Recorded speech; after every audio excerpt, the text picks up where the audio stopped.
অস্থির আর্জেন্টিনার ফুটবল মানেই উন্মাদনা, গ্যালারি ভর্তি দর্শক আর বিশ্বসেরা তারকাদের পায়ের জাদু। কিন্তু সেই ছন্দে এবার বড়সড় ছেদ। তবে মাঠের লড়াইয়ে নয়, মাঠের বাইরের রাজনীতি আর আদালতের লড়াইয়ে স্থবির হয়ে পড়েছে দেশটির ফুটবল অঙ্গন। ক্লাবগুলোর আকস্মিক ধর্মঘটে এখন থমকে আছে লিগের খেলা।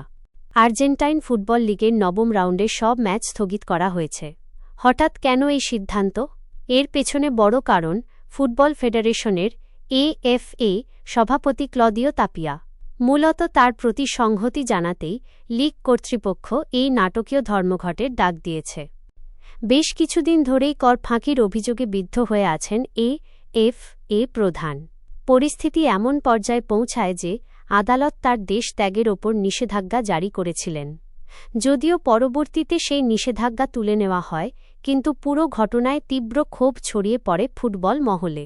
এই আইনি লড়াই আর কর দপ্তরের তদন্তের জেরেই প্রতিবাদে ফেটে পড়েছে ক্লাবগুলো। লীগ কর্তৃপক্ষ এক বিবৃতিতে জানিয়েছে, মূলত প্রশাসনের এই ধরনের পদক্ষেপের বিরুদ্ধে প্রতিবাদ জানাতেই তারা ফুটবল ম্যাচ স্থগিত করার সিদ্ধান্ত নিয়েছেন।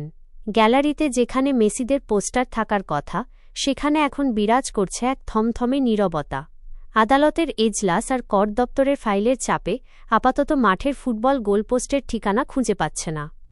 নাগাদ আবারও বল মাঠে গড়াবে তা নিয়ে এখনও নিশ্চিত কোনো তথ্য পাওয়া যায়নি। তবে ফুটবল পাগল এই জাতির জন্য লীগ বন্ধ থাকার প্রতিটি মুহূর্ত যেন এক দীর্ঘ প্রতীক্ষার।